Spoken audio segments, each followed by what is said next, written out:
iPhone 15 Pro Max हमारे पास आ चुका था 26 सितंबर को और इस फोन को तब से ही मैं अपने प्राइमरी डिवाइस की तरह यूज कर रहा हूँ। आज की इस वीडियो में मैं अपना पर्सनल ओपिनियन बताऊंगा इस फोन के बारे में, क्या प्लस पॉइंट्स हैं, क्या माइनस पॉइंट्स हैं, पूरा एक्सपीरियंस आपके साथ शेयर करूंगा। ऑल्सो लास्ट में डिस्कस करेंगे कि क्या इस वाले फोन की तरफ जाना चाहिए या फिर नहीं। तो बिना टाइम वेस्ट किए बढ़ते हैं वीडियो की तरफ। सबसे पहले इसके प्राइस और स्पेक्स की बात कर लेते हैं। फोन के बेस वेरिएंट का प्राइस 1,60,000 रुपए हो चुका है, जिसमें अब 256 GB ऑफर कर रहे हैं। तो भाई महंगाई का सबसे ज्यादा असर इसी वाले फोन के ऊपर हुआ है। बाकी जितने मॉडल्स हैं इनके प्राइस और स्टोरेज में कोई भी इंक्रीमेंट नहीं किया गया है। फोन का अनबॉक्सिंग एक्सपीरियंस दूसरे फोन के जैसा ही था। सेम इसके साथ एक केबल मिल जाती है, कुछ स्टिकर्स मिल जाते हैं और भाई चार्जर अलग से खरीदना पड़ेगा 1,60,000 देने के बाद भी। चलो अब आते हैं इस फोन के ऊपर। भाई इस फोन का इनहैंड फील दूसरे किसी आईफोन से बहुत ही ज्यादा डिफरेंट है। उसके दो बहुत बड़े रीजन है। पहला, इसकी बिल्ड क्वालिटी कंप्लीटली चेंज कर दी गई है। दूसरा, इसके डिजाइन में हल्के फुल्के चेंजेस किए गए हैं, जिसकी वजह से इनहैंड फील बहुत ही ज्यादा अमेजिंग हो चुका है। अब यहाँ पे आपको टाइटेनियम फ्रेम मिलता है, जो कि डेफिनेटली मुझे स्टेनलेस स्टील से ज्यादा अच्छा लगा। यहाँ पे फिंगरप्रिंट भी बहुत कम मिलती है। ऑल्सो टच करने का फील भी बहुत प्रीमियम है। लेकिन हाँ, इसके कुछ माइनस पॉइंट्स भी हैं, जैसे कि अगर आप इसमें ब्लू कलर या फिर ब्लैक कलर खरीदते हो तो वहां पे आपको पाउडर कोटिंग मिल जाती है और वहां पे आपको हल्का सा भी स्क्रैच लग जाता है। अंदर का जो नेचुरल टाइटेनियम है वो उभर के बाहर आएगा और वो आपके आईफोन के लुक्स में चार चांद, मतलब की टेरेबल लुकिंग आईफोन बना देगा। और वहीं अगर आप व्हाइट कलर या फिर नेचुरल टाइटेनियम खरीदते हो तो वहां पे आपको नेचुरल टाइटेनियम ही मिलता है। बाकी यहाँ पे हल्के फुल्के फिंगरप्रिंट देखने को मिलते हैं, लेकिन ये इतना बॉदर नहीं करेगा जितना स्टेनलेस स्टील करता था। इसका बैक ग्लास वही पुराना वाला मैट टेक्सचर के साथ मिलता है, वही ग्लॉसी कैमरा मॉड्यूल मिलता है। ऑल्सो इसी के साथ साथ इस फोन का वेट जो है ये 19 ग्राम से कम हो चुका है। ये चीज आपको डेफिनेटली हाथ में फील होगी। इस फोन को जैसे ही मैंने हाथ में उठाया भाई मैं तो थोड़ा सा शॉक हो गया था कि ये इतना हल्का कैसे हो गया। तो ऑन पेपर आपको 19 ग्राम लग रहा होगा भाई क्या ही होता है, लेकिन मैं आपको अंदाजे के लिए बता देता हूं। अगर इस वाले फोन में केस लगा दोगे, दूसरे हाथ में iPhone 14 Pro Max पकड़ोगे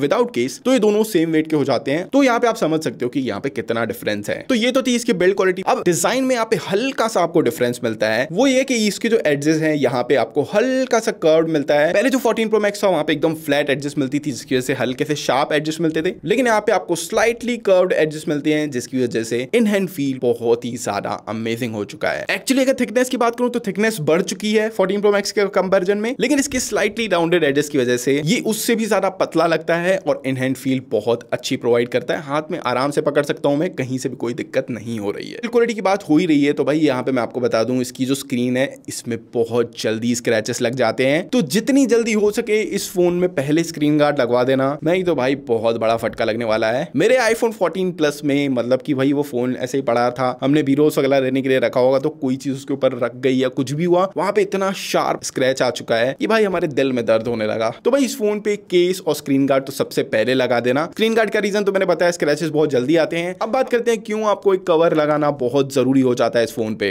अब भाई कई यूट्यूबर्स ने इसका ड्रॉप टेस्ट और बेंड टेस्ट किया हुआ है, तो भाई बहुत ही कम हाइट से गिरने पे भी चूर चूर हो गया। ऑल्सो जब इसका बेंड टेस्ट किया गया तो ये हल्के से प्रेशर से इसका ग्लास जो है ये टूट गया। अब यहाँ पे मैं बता देता हूँ उसका रीजन क्या है। एप्पल ने जो iPhone 15 सीरीज का बैक ग्लास है इसकी रिपेयरेबिलिटी को और भी ज्यादा इजी कर दिया गया है। मतलब अब वो और भी ज्यादा कम प्राइस में, मतलब पहले से हाफ प्राइस में रिपेयर हो सकता है, जिसकी वजह से इसके इंटरनल जो कंपोनेंट्स हैं इनको काफी हद तक चेंज किया गया है। जो इसकी मेटल प्लेट है उसकी जो प्लेसमेंट है उसको चेंज कर दिया गया है, जिसकी वजह से यहाँ पे बीच में हल्का सा गैप आ चुका है। अब जैसे इस गैप के ऊपर हल्का सा भी प्रेशर पड़ेगा तो इसका जो बैक ग्लास है ये क्रैक हो सकता है। तो मैं ये तो नहीं बोलूंगा कि हाँ इसकी बिल्ड क्वालिटी कमजोर कर दी गई है, लेकिन क्योंकि इसके कंपोनेंट्स की प्लेसमेंट अलग अलग कर दी गई है, इसके सेंटर में कहीं से भी प्रेशर पड़ता है तो इसका ग्लास ब्रेक हो सकता है। अब अगर फोन की फिजिकल चेंजेस की बात करूं तो यहाँ पे आपको एक्शन बटन मिल जाता है, जिसको कि आप अपने हिसाब से कस्टमाइज कर सकते हो, किसी भी शॉर्टकट को रन कर सकते हो, कैमरा ओपन कर सकते हो, जस्ट इस बटन को दबा के वॉइस रिकॉर्डिंग कर सकते हो, टाइमर रन करना हो या फिर किसी भी टाइप का शॉर्टकट आप कस्टमाइज करके रन कर सकते हो। मैं पर्सनली इसको साइलेंट बटन के जैसा ही यूज करता हूं और मुझे ऐसा लगता है कि 70 to 80% लोग इसको साइलेंट बटन के जैसा ही यूज करने वाले हैं, बिकॉज भाई हमको सालों की आदत है इसको as a silent button use करने की। 5-10% लोग होंगे जो कि इसको as a custom button use करना पसंद करेंगे। तो हाँ डेफिनेटली एक्शन बटन चीज बहुत अच्छी है। अभी तो मुझे इसकी आदत हो चुकी है, लेकिन भाई स्टार्टिंग में मैं इस बटन को ऐसे खिसकाता था, मुझे तो ऐसा लगता था कि मैं इसमें स्क्रैच मार दूंगा, पर ऐसा कुछ हुआ नहीं भाई। अब मुझे इसकी आदत हो चुकी है। आप मुझे नीचे कमेंट्स में बताओ कि इस बटन का आप क्या यूज करने वाले हो। अब अगर इसके डिस्प्ले की बात करें तो यहाँ पे वही सिरेमिक शील्ड का प्रोटेक्शन मिल जाता है, वही सेम 14 Pro वाला डायनामिक आइलैंड मिलता है। और अगर 14 Pro Max से कंपेयर करें तो यहाँ पे जो डिस्प्ले है ये एक्जैक्टली सेम मिल रही है। सेम वही प्रो मोशन डिस्प्ले, सेम वही रिजोल्यूशन, सारी चीजें आपको वही मिल रही है iPhone 14 Pro Max वाली। लेकिन ये मेरी कोई कंप्लेन नहीं है, बिकॉज भाई 14 Pro Max का डिस्प्ले भी बहुत बहुत ही अमेजिंग है, वहां पे भी आपको कोई कमी नहीं है। अब अगर बात करूं इंप्रूवमेंट्स की, तो यहाँ पे आपको एक ही इंप्रूवमेंट मिलता है, ये है इसकी बेजल्स। इसकी जो बेजल्स है इसको कम कर दिया गया है। अगर आप इन दोनों को साइड बाय साइड रखते हो तो आपको डेफिनेटली वो डिफरेंस फील होगा। फोन का लुक जो है ये और भी ज्यादा क्लीन लगने लगा है। गेमिंग वगैरह भी करोगे तो हल्का सा आपको एडजेस जो है वो कम फील होती है, तो शायद ये आपको मैटर करे, बट मुझे इतना ज्यादा अभी कुछ फील नहीं हुआ है। हालांकि hats off to Apple, because ये दिखने में तो काफी छोटा चेंज लग रहा है, लेकिन भाई एप्पल वालों को बहुत ज्यादा मेहनत करनी पड़ी होगी इन बेजल्स को कम करने में। मुझे याद है बहुत पहले ऐसे रेंडर्स बना करते थे आईफोन 10, आईफोन 11 के, कि भाई आपको फुल ऐसा वाला डिस्प्ले मिलेगा, तो हाँ वो डिस्प्ले भाई अब आपको मिल चुका है। ये ऑलमोस्ट बिल्कुल एज टू एज वाला डिस्प्ले है। अब बात करते हैं इसके चिपसेट की। इसमें आपको मिलती है A17 Pro चिपसेट, जिसमें आपको बिल्कुल नया हार्डवेयर मिलता है, बिल्कुल नया CPU, बिल्कुल नया GPU मिलता है। और यहाँ पे मैं अपने एक्सपीरियंस की बात करूं तो मुझे भाई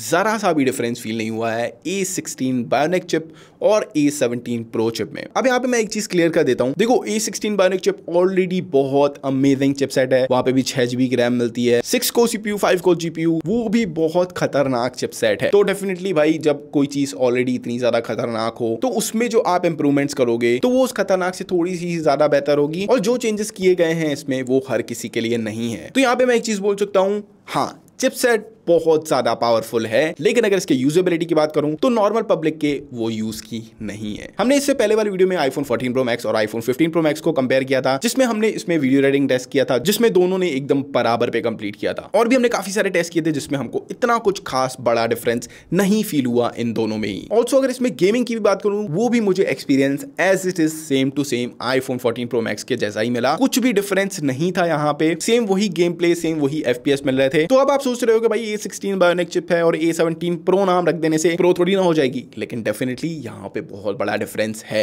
हाँ, इस वाले फोन में अब आप PS लेवल की गेमिंग कर सकते हो। बहुत जल्द आईफोन 15 Pro Max और 15 Pro के लिए को रेसिडेंट इवल, असैसिन्स क्रीड जैसे गेम्स आपको ऐप स्टोर पे मिल जाएंगे। और ऐसा नहीं है कि आपको कंप्रेस्ड वर्जन मिलेगा जैसे कि PUBG मोबाइल और PUBG PC में इतना डिफरेंस है, ऐसा कुछ नहीं है। जो एक्सपीरियंस आपको PlayStation में मिलता है वो सेम एक्सपीरियंस आप अपने फोन में कर सकते हो। डेफिनेटली फोन बहुत ज्यादा पावरफुल है, रे ट्रेसिंग मिल जाती है जो कि अनदर लेवल परफॉर्मेंस देने वाली है एप्पल के हिसाब से। फिलहाल इन गेम्स को अभी लॉन्च नहीं किया गया है, लेकिन हो सकता है इस साल के एंड तक लॉन्च हो जाए। उसके बाद हम गेम प्ले करके आपको इसमें दिखाएंगे और तब जाके हमें पता चलेगा कि 15 Pro Max 14 Pro Max से कितना ज्यादा बेटर है। हाँ, डेफिनेटली काफी सारे लोगों को इसमें बहुत सारे हीटिंग के इश्यूज दिखे हैं, स्पेशली उन लोगों को जिन्होंने 14 Pro Max का डेटा सीधा 15 Pro Max में डाल दिया है, उनको बहुत ज्यादा हीटिंग का इशू हो रहा है। फोन चार्ज कर रहे हैं, इवन फोन चला भी रहे हैं तो भी भाई बहुत ज्यादा हीट कर रहा है ये फोन। लेकिन अच्छी बात यह है कि एप्पल ने रिसेंटली 2 अपडेट्स रिलीज किए हैं, जिसकी वजह से काफी सारे फोन्स में जो हीटिंग का इशू था वो रिसॉल्व हो चुका है। एंड मैं पर्सनली अपने फोन की बात बताऊं तो मेरे फोन में बिल्कुल भी हीटिंग नहीं थी। इवन मैंने जबकि पूरा डेटा भी इसमें ट्रांसफर किया था अपना पुराना 14 Pro Max का, मेरे साथ इस फोन का एक्सपीरियंस काफी अच्छा रहा है। इसके अलावा बात करूं बैटरी इंप्रूवमेंट्स की, तो मुझे बैटरी में कोई ऐसा इंप्रूवमेंट नहीं नजर आया। जैसा कि आईफोन 14 Pro Max था वैसा ही बैटरी बैकअप मुझे इसमें भी मिल रहा है। एक दिन में अगर आप इसको 100% तक चार्ज कर देते हो और अगर आप नॉर्मल यूज कर रहे हो तो ये आपको 1.5 दिन तक आराम से बैटरी बैकअप दे देता है, और अगर थोड़ा हैवी यूज है तो भी ये पूरे दिन का आपको आराम से बैटरी बैकअप दे देगा। इसके अलावा चार्जिंग स्पीड की बात करूं तो उसमें भी कोई भी डिफरेंस नहीं है। पहले वाले फोन में भी 27 वॉट की चार्जिंग मिलती थी, इसमें भी लगभग मेरे ख्याल से इतनी है। अब बात करते हैं इनके कैमरास की, तो यहाँ पे जो आपको तीनों कैमरा सेंसर्स मिल रहे हैं ये आपको exactly same iPhone 14 Pro Max वाले ही मिल रहे हैं, लेकिन यहाँ पे कुछ मेजर फर्क मिल जाता है आपको। अगर फोटोज की बात करूं तो पहले जो 14 Pro Max था वो 12 मेगापिक्सल की फोटोज नॉर्मल क्लिक करता था, लेकिन ये वाला जो फोन है ये 24 मेगापिक्सल की नॉर्मल इमेजेस क्लिक करता है। यानी कि किसी भी इमेज को आप कंपेयर करोगे यहाँ पे जो डिटेल्स मिलने वाली है वो 14 Pro Max के कंपेरिजन में ज्यादा मिलेंगी, जिसको आप ज्यादा जूम कर सकते हो। इसके अलावा इसका जो टेलीफोटो लेंस है ये अब 5x तक ऑप्टिकल जूम कर सकता है और 25x तक डिजिटल जूम कर सकता है। पोर्ट्रेट्स वगैरह क्लिक करते हो तब तो भाई गजब का आउटपुट मिलेगा। हमने आईफोन 14 Pro Max और 15 Pro Max की फोटोज को भी कंपेयर किया था, और हाँ, इस वाली वीडियो के बाद जाके वाली वीडियो भी देख लेना ताकि आपको पूरा कंपैरिजन मिल सके। अब यहाँ पे मैं आपको बता दे रहा हूँ 15 Pro Max की जो इमेजेस थी, फोटोज स्पेशली, उसमें HDR बहुत अमेजिंग तरीके से कैप्चर करता है। ये चाहे फ्रंट हो चाहे बैक हो चाहे दोनों तीनों लेंसेज की बात कर लो, वहां पे जो स्किन टोन्स हैं ज्यादा नॉर्मल मिलती हैं। ऑल्सो इस बार आपको स्मार्ट HDR5 मिल रहा है, लेकिन ये चीज मुझे सिर्फ फोटोज में दिखी, वीडियोस में मुझे ऐसा कोई डिफरेंस नहीं लगा। सिनेमैटिक की नॉर्मल वीडियोस की बात करूं सेम वैसा ही मुझे आउटपुट मिला जैसे कि 14 Pro Max में मिलता था। था, लेकिन वीडियोस के मामले में यहाँ पे अब आपको एक नया प्रोफेशनल ऑप्शन मिल जाता है जो कि है ProRes 4K 60 FPS। अब मैं पहले ही बता दूं ये सिर्फ प्रोफेशनल्स के काम की चीज है। अब आप शूट कर सकते हो लॉक फॉर्मेट में अपने आईफोन से, जो कि भाई 1-2 लाख के कैमरा शूट करते हैं। वो सेम फीचर अब आपको आपके आईफोन में मिल रहा है। और इसमें आप ऐसे ही शूट नहीं कर सकते, आपको इसके लिए अलग से SSD की जरूरत पड़ेगी, जो कि हर क्रिएटर के पास होती ही है। इस वाले टाइप सी पोर्ट से डायरेक्ट अपनी SSD को कनेक्ट करो और जो भी ProRes की फाइल्स हैं डायरेक्ट SSD में रिकॉर्ड कर सकते हो, जो कि मेरे हिसाब से बहुत अच्छी बात हो जाती है क्रिएटर्स के लिए। और भाई इस टाइप सी पोर्ट की बात हो ही रही है, तो भाई इस टाइप सी पोर्ट के कुछ एडवांटेजेस भी हैं। सबसे पहला तो यही है कि आप अपने मैकबुक का चार्जर, अपने आईपैड का चार्जर यूज कर सकते हो अपने फोन के लिए। दूसरी चीज, अपनी SSD वगैरह को कनेक्ट कर सकते हो इसमें, जिससे डेटा ट्रांसफर भाई जबरदस्त स्पीड में होता है। नंबर 3, अब आप किसी भी एंड्रॉइड फोन को या फिर अपने एयरपॉड्स को चार्ज कर सकते हो टाइप C टू लाइटनिंग या फिर type C to type C वाली केबल से। साथ ही इसमें नई U2 चिप मिलती है जो कि भाई 3x ज्यादा पावरफुल है U1 के। तो बाई चांस अगर ये फोन गुम जाता है तो अब इसके मिलने के चांसेस 3 गुना ज्यादा बढ़ चुके हैं। ये 3 गुना ज्यादा ट्रैकेबल है एज कम्पेयर टू 14 सीरीज। मैक्सेफ वाली एक्सेसरीज को पीछे कनेक्ट कर सकते हो। अगर बात करूं इसके साउंड की, तो भाई इसका जो साउंड है ये 14 Pro Max के कंपैरिजन में थोड़ा सा लो हो चुका है। अब हो सकता है इसके हार्डवेयर डिजाइन के कारण या फिर जो भी रीजन हो, लेकिन हाँ डेफिनेटली अगर 14 Pro Max से कंपेयर करते हो उसका साउंड, तो ये हल्का सा लो हो चुका है। तो चलो भाई अब बात कर लेते हैं, क्या आपको iPhone 15 Pro Max की तरफ जाना चाहिए या फिर नहीं। तो देखो, अगर आपके पास पहले से iPhone 14 Pro Max है तो मुझे नहीं लगता कि आपको इस वाले फोन में अपग्रेड करना चाहिए। बिकॉज देखो, कहीं ना कहीं अगर बिल्ड क्वालिटी की बात करूं तो वो आपको हल्की सी कम मिल रही है as compared to 14 Pro Max। तो अगर आप ऐसे कोई बंदे हो जिसके हाथ से फोन गिरता ही रहता है, तो भाई ये वाला फोन लेना आपके लिए थोड़ा सा रिस्की हो सकता है। नंबर 2, इसमें जो अपग्रेड्स है ये सिर्फ प्रोफेशनल्स के लिए हैं। अगर मैं कैमरा अपग्रेड्स की बात करूं तो वो भी, अगर इसकी चिपसेट अपग्रेड की बात करूं तो वो भी सिर्फ गेमर्स के लिए है। डिस्प्ले वगैरह में भी सिर्फ इसकी बेजल्स का फर्क है, बाकी सेम टू सेम वैसा ही है। तो अगर आपका कोई ऐसा प्रोफेशनल यूज नहीं है तो मैं नहीं रिकमेंड करूंगा आपको इस वाले फोन की तरफ जाने को। और 13 Pro Max से अगर 15 Pro Max में आते हो तब डेफिनेटली आपको काफी अच्छे खासे अपग्रेड्स मिल जाएंगे। कैमरा अपग्रेड्स बहुत अच्छे मिलेंगे, डायनामिक आइलैंड मिल जाएगा, ओवरऑल एक बहुत प्रीमियम इन हैंड फील मिलेगी। और जैसा कि मैं हमेशा बोलता हूं भाई, किसी भी फोन को एटलीस्ट 2 सालों तक यूज करो ताकि उसको बेचो तो रीसेल वैल्यू भी आपको उस हिसाब से अच्छी मिले। 2 साल बाद अपग्रेड करोगे तो एक अच्छा अपग्रेड मिलेगा भी। तो भाई अब ये डिपेंड करता है आपके ऊपर, समझदारी से किसी एक फोन में इन्वेस्ट करोगे या फिर अगर आपके पास दुनिया भर का पैसा है तब तो भाई हर साल एक क्या 2-2 3-3 आईफोन्स खरीदो, बढ़िया ही है। तो गाइस ये था मेरा full review iPhone 15 Pro Max का। आई होप ये वीडियो पसंद आया होगा। पसंद आया तो लाइक जरूर करना और अपना वैल्यूएबल कमेंट नीचे जरूर छोड़ देना। और भाई सब्सक्राइब वगैरह भी कर लेना, बेल आइकन भी दबा देना ताकि वीडियोस की नोटिफिकेशन आप तक सबसे पहले पहुंचे। तो मैं मिलता हूं नेक्स्ट वीडियो में, तब तक के लिए बाय बाय।